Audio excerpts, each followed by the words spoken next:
ये है एनिमे के मोस्ट टॉर्चर्ड कैरेक्टर्स, जिनके साथ स्टोरी में कुछ ऐसा हो जाता है जिसका लोगों को अंदाजा भी नहीं था। और इसमें से पहली है आस्का।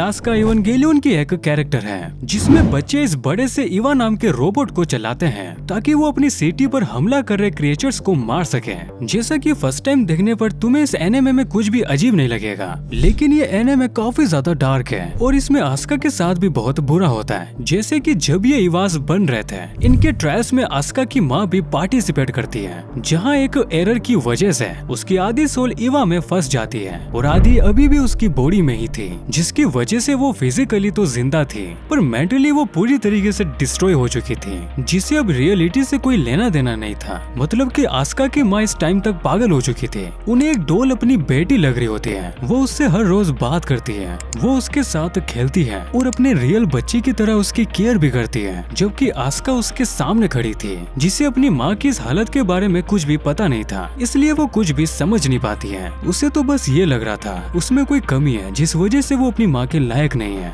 और इसी वजह से उन्हें इस डॉल की जरूरत पड़ रही है। जिसके कुछ टाइम बाद वो देखती है उसकी माँ ने खुद की जान ले ली है, वो भी उस डॉल के साथ, जो आस्का को अंदर से पूरी तरीके से तोड़ देता है कि वो अपनी माँ के लिए इतनी भी इम्पोर्टेंट नहीं थी कि वो उनके साथ मर सके। दिन आगे चलकर वो खुद को वर्थफुल साबित करती है, बेस्ट ईवा पायलट बनकर, जहाँ लोगों को अब सच में उसकी जरूरत थी। और फिर उसके साथ ये होता है जब वो एक एंजल नाम के क्रिएचर से लड़ रही होती है तो वो आस्का का माइंड कंट्रोल करने लगता है, उसे फिर से अपने बचपन का ट्रॉमा याद दिलाकर कैसे उसे एक डॉल ने रिप्लेस कर दिया था।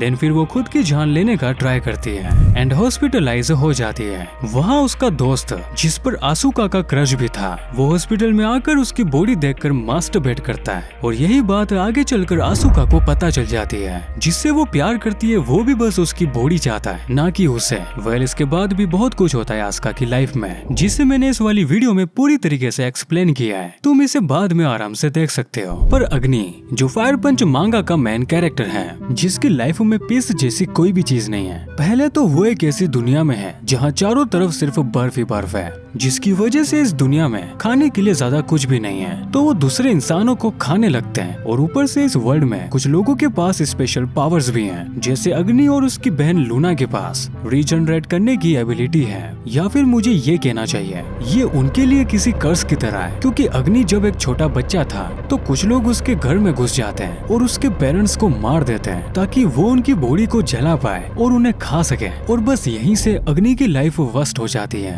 पहले तो ये लोग अग्नि और उसकी बहन को पकड़ लेते हैं ताकि वो बार बार उनके बॉडी पार्ट्स को काट सके।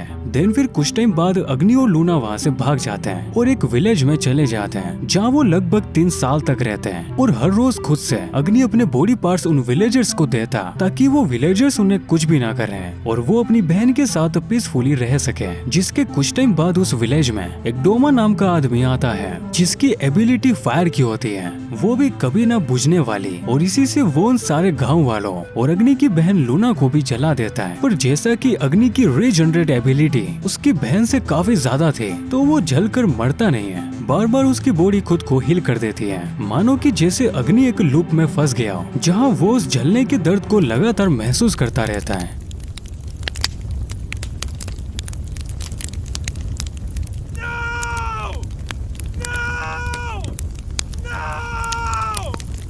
और ये चीज उसके साथ पूरे 8 साल तक चलती है। पहले साल तो वो बस जमीन पर गिरा हुआ चिल्लाता रहता है, फिर अगले 3 साल में वो सिर्फ खड़ा होकर चलना सीखता है, और ऐसे पूरे 8 साल बाद उसकी बॉडी को इस आग की आदत हो जाती है, लेकिन मेंटली वो काफी ज्यादा अनस्टेबल हो जाता है। फिर चाहे तुम्हें वो अभी एक अडल्ट की तरह लग रहा हो, लेकिन उसका दिमाग किसी बच्चे की तरह था, जो ज्यादातर टाइम सिर्फ अपनी बहन को याद करता और डोमा से रिवेंज लेने की सोचता। और इसी के बाद वो एक लड़की से मिलता है जो उसकी बहन लूना की तरह ही दिख रही होती है, तो इसीलिए अग्नि उसे अपनी बहन की तरह ही ट्रीट करता है। लेकिन यहाँ एक चीज थी, जब भी कोई डोमा का नाम अग्नि के सामने लेता तो वो पागल होकर अपने आसपास के लोगों को मारने लगता, वो भी बिना कुछ सोचे। और इससे भी बुरी चीज तो तब होती है जब अग्नि अपना बदला डोमा से लेता है, उसे मारकर, और साथ ही उन बच्चों को भी जिनकी रक्षा डोमा कर रहा था। देन अग्नि को रियलाइज होता है कि डोमा एक अच्छा इंसान था, जिसने सिर्फ एक मिसअंडरस्टैंडिंग की वजह से उस गाँव के लोग और उसकी बहन को मार दिया, जिसके बाद वो खुद को काफी ज्यादा गिल्टी फील करता है और खुद को मारने का ट्राई करता है, लेकिन उसकी रीजनरेशन एबिलिटी की वजह से वो मर नहीं पाता।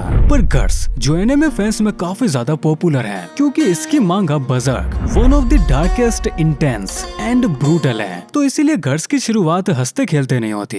यहाँ पर गर्स जन्म लेता है अपनी मरी हुई माँ की लाश से। जब उसे फांसी दी गई थी उसी टाइम कुछ मर्सनरी सोल्जर्स उसे देख लेते हैं और उसमें से एक लड़की गर्स को उठा लेती है जो बाद में उसकी देखभाल करती है। देन फिर एक टाइम पर उसे एक अननोन बीमारी हो जाती है और ऐसे गर्स के सामने उसकी दूसरी माँ भी मर जाती है जब वो सिर्फ 3 साल का होता है। इसके बाद उस मर्सनरी ग्रुप का लीडर गैम्बिलो गर्स की केयर करता है। वो गर्स को अपने बच्चे की तरह लड़ना सिखाता है, तो इसीलिए गर्स को गैम्बिलो काफी अच्छा इंसान लगता है। पर रियलिटी कुछ और ही थी। वो छोटे से बच्चे गर्स को अपने एक सोल्जर को बेच देता है, वो भी एक पूरी रात के लिए। अब इसके आगे मुझे बताने की जरूरत नहीं है कि उस रात गर्स के साथ क्या क्या होता है। और इसी के कुछ टाइम बाद गैम्बिलो खुद से ही गर्स को सारी बातें बता देता है, कैसे वही था जिसने उसकी माँ को फांसी दी थी और अब वो गर्स को भी मारेगा। तो गर्स अपने सेल्फ डिफेंस में गैम्बिलो की जान ले लेता है और वहाँ से भाग जाता है। एंड इसके आगे गर्स के साथ और क्या क्या होता है वो तुम अच्छे से जानते हो, कैसे वो ग्रिफिथ से मिलता है और दोनों काफी गहरे दोस्त बन जाते हैं। और उसी टाइम गर्स सीक्रेटली कास्का को भी लाइक करता है। देन फिर जब गर्स की लाइफ में सब कुछ ठीक हो ही रहा होता है, अब उसके पास फैमिली जैसे दोस्त थे, तो गर्स एक फैसला लेता है। वो ग्रिफिथ से अलग होकर अपना एक नया पाथ चुनेगा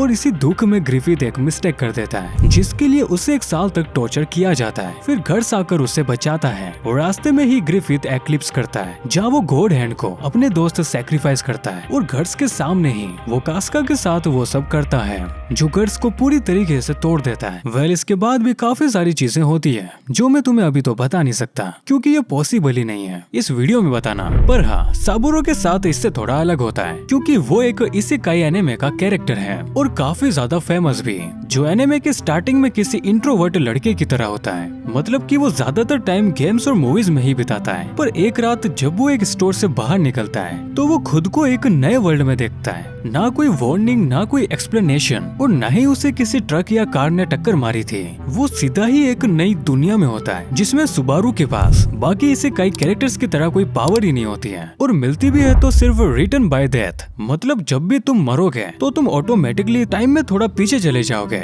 और तुम्हारे साथ क्या हुआ वो सब भी तुम्हें याद रहेगा। जिसका मतलब है कि जब भी सुबारू मरता है तो उसे सारा दर्द महसूस होता है, जैसे कि स्टार्टिंग में एक किलर उसका स्टमक फाड़ देती है। और ऐसी ही चीजें सुबारू के साथ बार बार होती रहती है। वो उठता है, फिर से कोशिश करता है और वापस से मर जाता है। एंड सबसे बुरी बात तो ये है सुबारू ये सब किसी को बता भी नहीं सकता क्योंकि जब भी वो किसी को बताने जाता है तो उसे जिस विच से ये पावर मिली है वो विच उसे सुनने वाले को मारने की कोशिश करती है। इसलिए सुबारू किसी को बता नहीं पाता है। एंड साथ ही वो जिनकी सबसे ज्यादा परवाह करता है वो बार बार उसके सामने मरते हैं। एंड उन्हीं को बचाने के लिए सुबारू खुद को मारता है ताकि टाइम रिवर्स हो सके। वह सुबारू की जो सबसे ज्यादा दर्दनाक मौत होती है वो थी इन छोटे छोटे रैबिट्स की वजह से। वो सुबारू को जिंदा खाने लगते हैं जो किसी के लिए भी देखना मुश्किल है, लेकिन नो लॉन्गर ह्यूमन बिना एक भी खून खराबा दिखाए तुम्हें डिस्टर्बिंग फील करवाने के लिए काफी है। और ऊपर से मैंने इस पर एक पहले से वीडियो बना रखी है जिसमें मैंने तुम्हें बताया इसकी स्टोरी कोई फिक्शन नहीं है, इस राइटर की अपनी लाइफ है जिसे तुम्हें एक बार तो जरूर देखना चाहिए। बाकी तुम्हें ये वीडियो अच्छी लगी हो तो लाइक और सब्सक्राइब करना मत भूलना और हाँ, हाइप भी कर देना क्योंकि इस साल मुझे 1 लाख सब्सक्राइबर्स करने हैं।